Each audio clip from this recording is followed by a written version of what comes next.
We are now recording, folks. Welcome. And I am Lisa Decker, and I am your host today. And I am running the show and hosting the show and producing the show all by myself today. So bear with us, but we got a great show coming up for you. Here is our intro.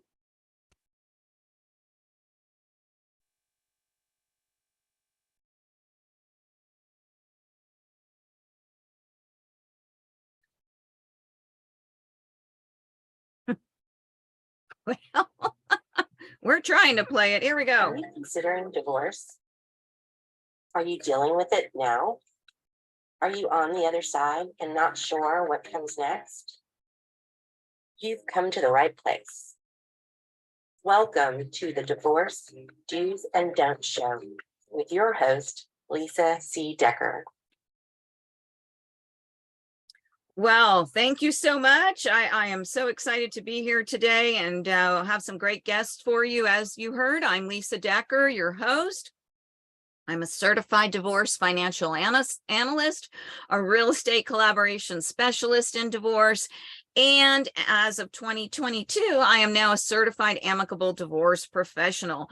I'm also the CEO and founder of Divorce Money Matters and Divorce Town USA, the sponsor that brings you this show. Thank you again for joining us today.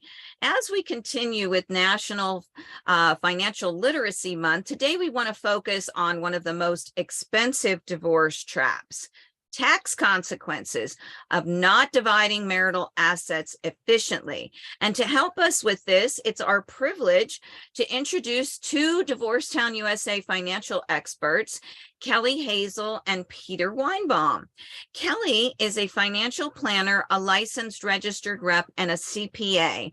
Her goal is to create personal financial strategies specific to your unique needs. Whether you're thinking about getting divorced or in the process or post-divorce, she's experienced in handling finances throughout the entire process. Now, Peter is a financial advisor in the Atlanta marketplace and has been a financial advisor since 2003. He specializes in comprehensive financial planning, working with individuals and families to help achieve their financial goals while increasing and preserving their wealth and improving their overall financial position.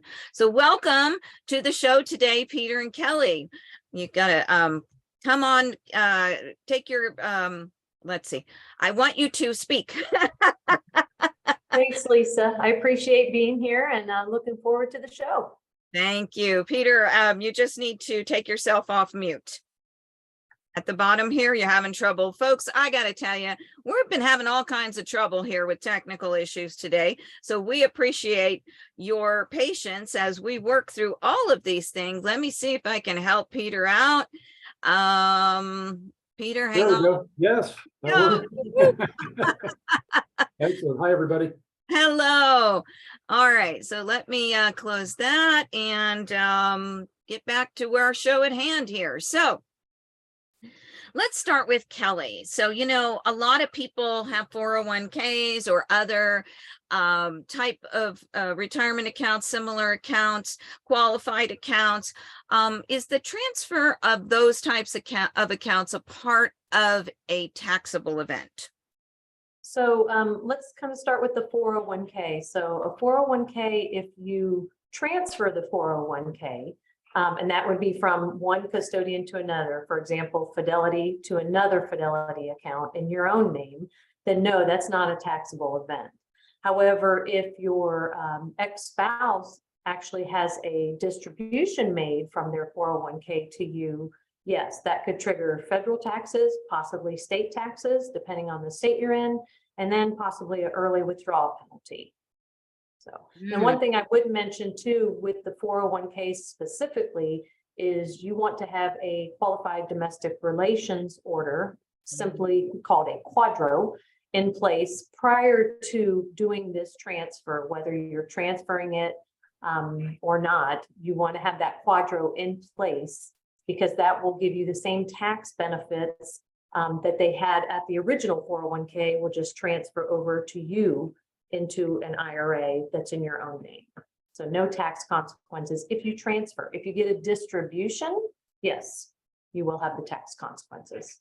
And I've heard spouses say, well, I'll just mail you a check from the account, and that is a distribution, correct? Correct. Yes. You Right. do not want a check made out in your own name ever. You want it to be made directly to the custodian that's going to hold your IRA for you. Absolutely. And the other thing is that, a check could get lost in the mail. And if you haven't done the transfer within 60 days of the check being released, then you're going to be paying the tax consequences. And according to your age, you may also be paying early withdrawal penalties. So, it's vitally important that you do this, as Kelly is suggesting, because you don't want to pay unnecessary taxes. That's less money that can be growing in your account over time. So that's good information. Now, what about when you're selling a home? Is there any tax implications there? So it depends.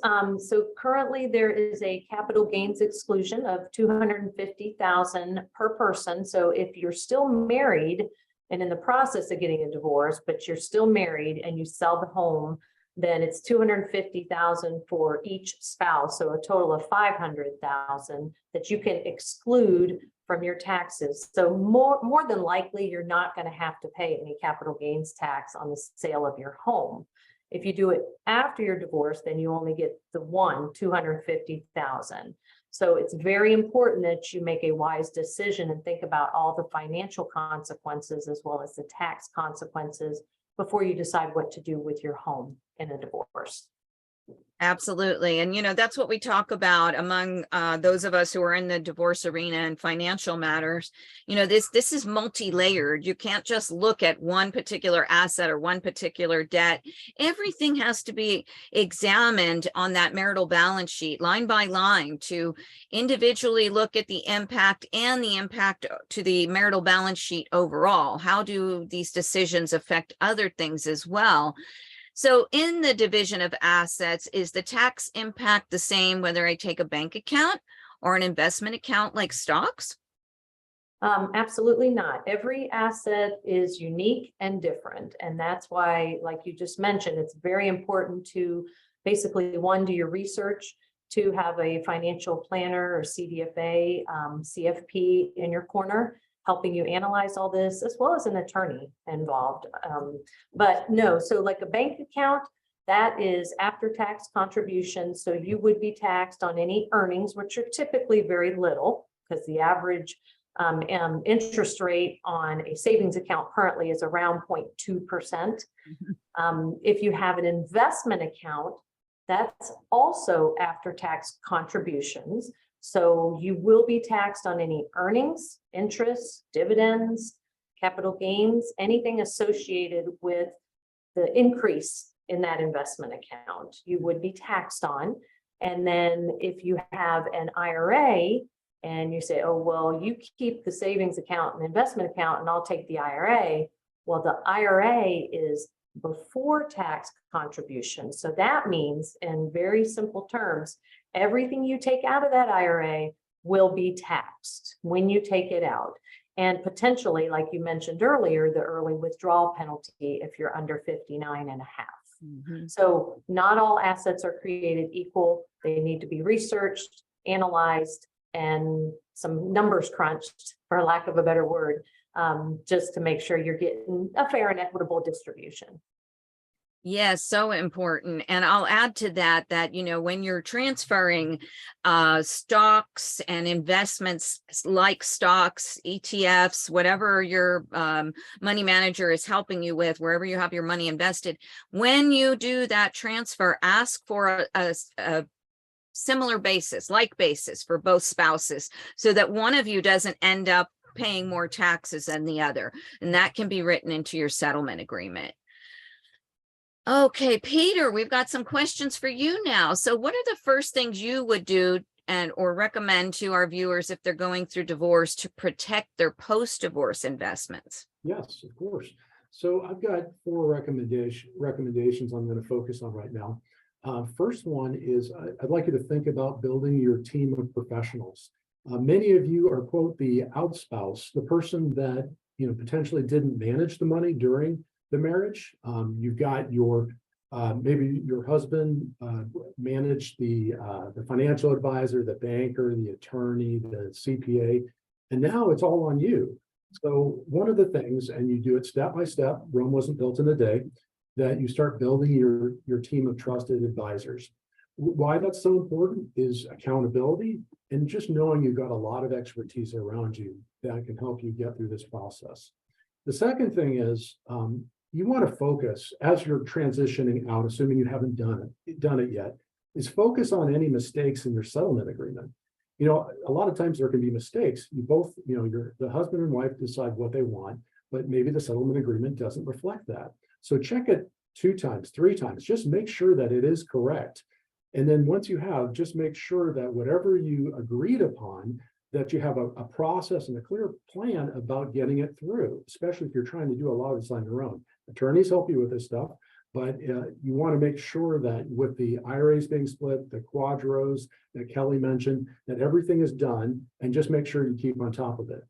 The third point I'm going to make is protecting your child support, alimony, and retirement benefits. If that's something that you have agreed upon, you should think about, if your attorney hasn't brought this up, is having a life insurance policy, a disability policy to protect those assets. If something happens to your spouse, and you may be amicable divorce and you're like, hey, I have no worries about it. If that person dies, then that puts everything at risk.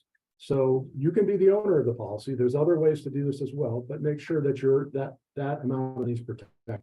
And fourth, I would highly recommend a divorce transition plan. And working with a financial planner, financial advisor, we have divorce checklists. And so it's all the different kinds of things that you should be doing as you're transitioning out, including updating your insurance coverages, you know, like your health, your auto, your home, making sure that your joint bank accounts and credit cards are split. And the credit card companies, for example, know, you know, who's responsible for what, the titling of your auto, your properties and the loans, for example. Make sure that you've updated all your beneficiaries as well.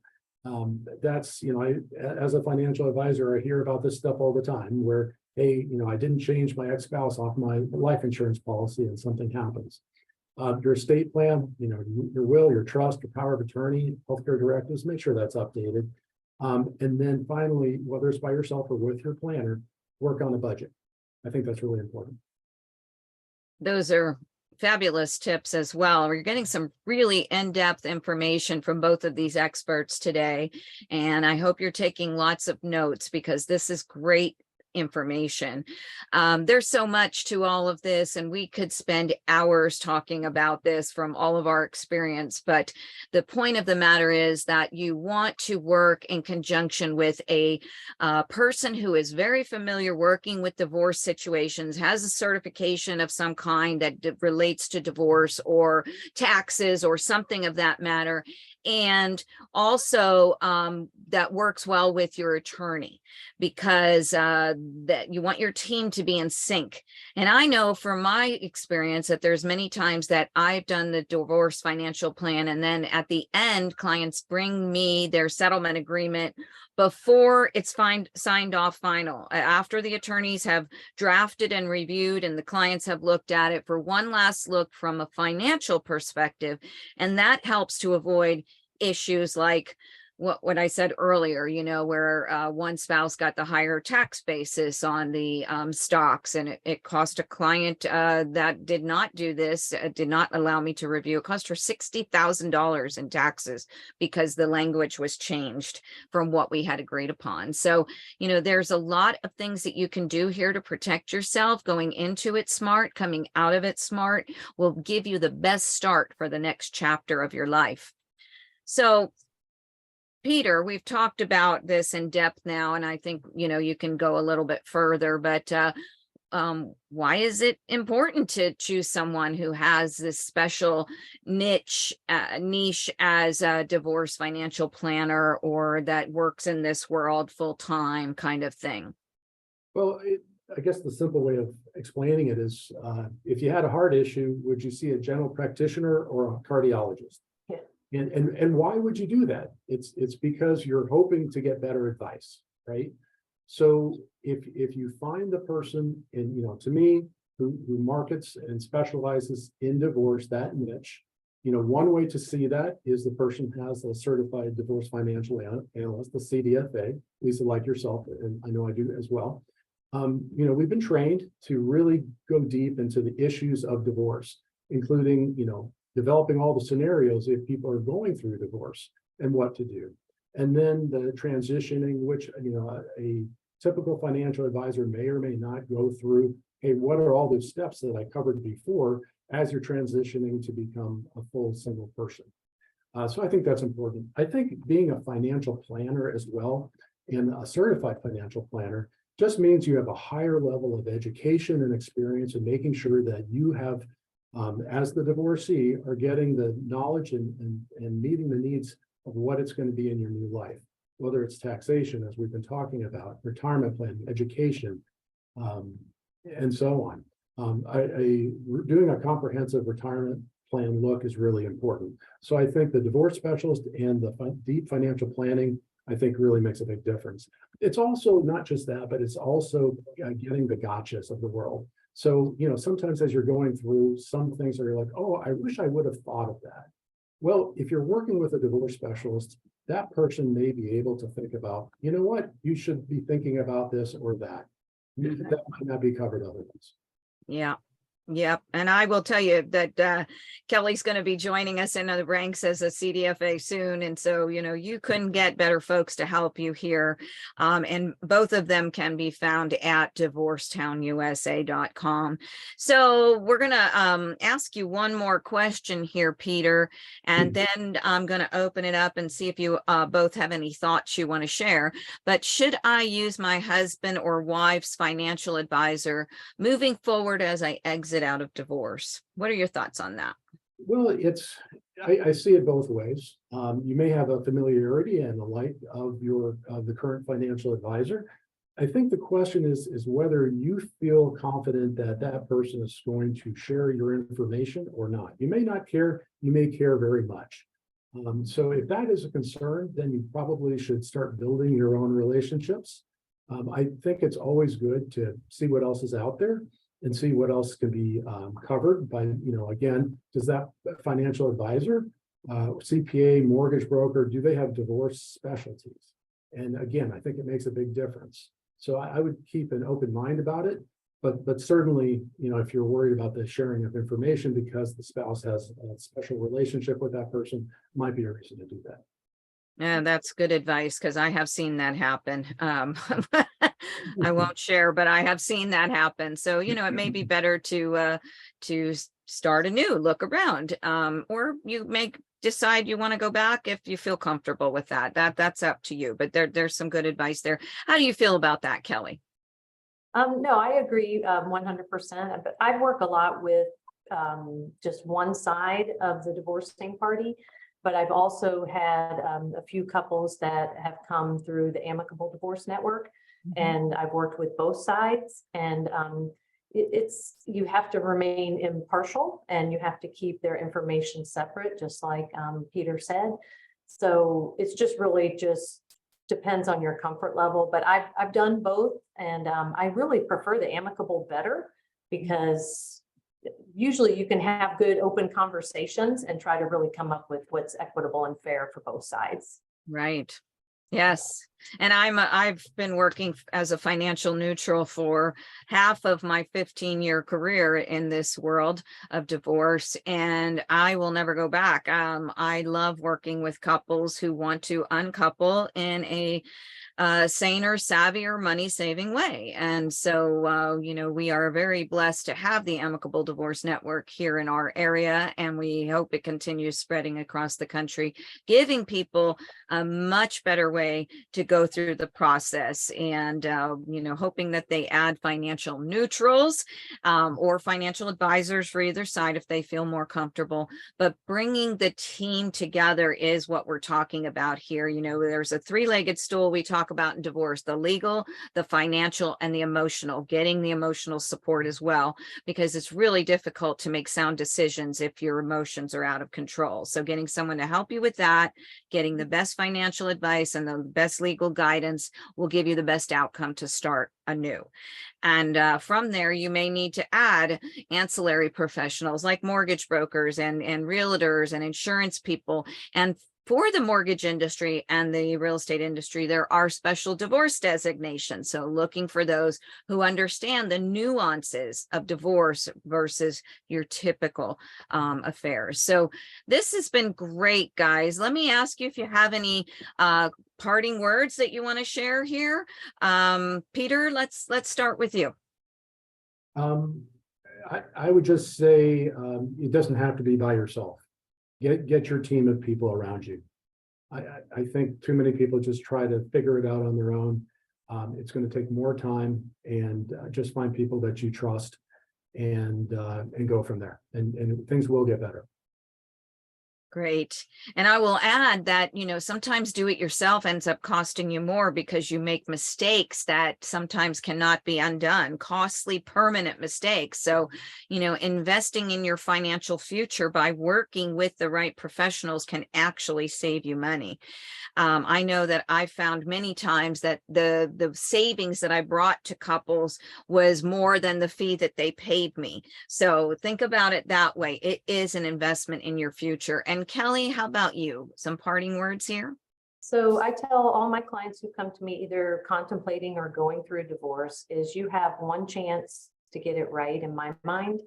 Yes, you can go back to court later on, but you don't want to do that. It's not fun going through it the first time, whether it's amicable or not. So you have one chance to do it right. Like Peter said, get your team in place and do your research and do it right the first time. Great advice. Well, you guys have been wonderful. Thank you so much for being on the show today. And before we let you go, folks, I want to tell you about some other things that we have for you. So hold tight here. I'm going to share my screen and hopefully this will work for us. Not that one. Okay. This is, many of you know about Marcella, my assistant, who's been the producer of this show for as long as we've been going on, almost a year and a half here. And she has left me to go out and expand her life and check out new things. And we miss her dearly. And I am looking for a new assistant at the moment. But until then, I am hosting, directing, and producing this show all at one time here. So hang tight with me. I know that those things are here. I'm just not sure how to share them from here. Let me try this again. Oh, goodness. No. Well, I am not sure I'm going to get this, but I'm going to try again. Hold on. I appreciate everyone's patience. I think this is it. Okay. All right. Are you guys able to see? Okay, I got a thumbs up. I'm figuring it out as we go. And you know what? That's life, folks, right? Sometimes you just have to get in, dig in, get dirty, and do it however it works. So let me share with you here that this first slide, let me split screen here. This first slide, and now I've lost my way. Okay, first slide is a roadmap that you can get at divorcetownusa.com. It gives you all the things that you need to know, whichever method you are coming into divorce. And put Kids First Parkway, whether you're looking at the Financials First Freeway or Amicable Avenue with the legal aspects. What we want to do is help you avoid Duke It Out Drive and Bigger Bucks Boulevard. That means going to court. You don't want to do that if at all possible. All right, next screen here, we're going to talk about Divorcetown resources. We have all kinds of things for you in the marketplace, and in our resources area, you can get all kinds of free articles, videos, recordings. Check it out. There's so much information here to help you. We also have a Divorce Help and Hope support group, and this is available at meetup.com. We meet once or twice a month. and we have professionals in our network who moderate the group. So you have professionals answering questions for you and helping you find answers to the questions that you may not even know to ask. At divorcemoneymatters.com, you can find my free divorce financial fitness kit. This will help you to get ready, get organized, and get answers. There's an ebook here. I have a spreadsheet, a working spreadsheet of every document you need to gather, and 50 must-ask questions for when you're ready to start with an attorney. And next week, I am excited to host the show with our guest, Jeffrey Landers. Jeffrey is an award-winning author. He has many years of experience as a CDFA, and he's now also a certified divorce lending professional. And you will get a lot of information. It will be a great show. So let's see here. Where'd everybody go? Hold on a minute, folks. Oh, goodness. I am trying to find my way back. Okay. Stop share. And so we've come to the end of our show, and thank you for your patience with this. I am going to share one more video with you if I can get that to work. And we look forward to seeing you next week. So hang on here. All right. You know what? Here we go. Here it is. Technology and all this stuff today has really been a challenge, but I'm going to let you go with this message.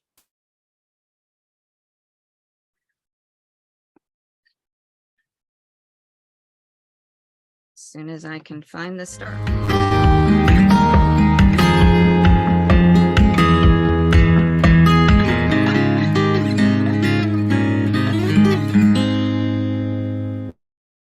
All right. Thank you so much for coming. I'll see you next week.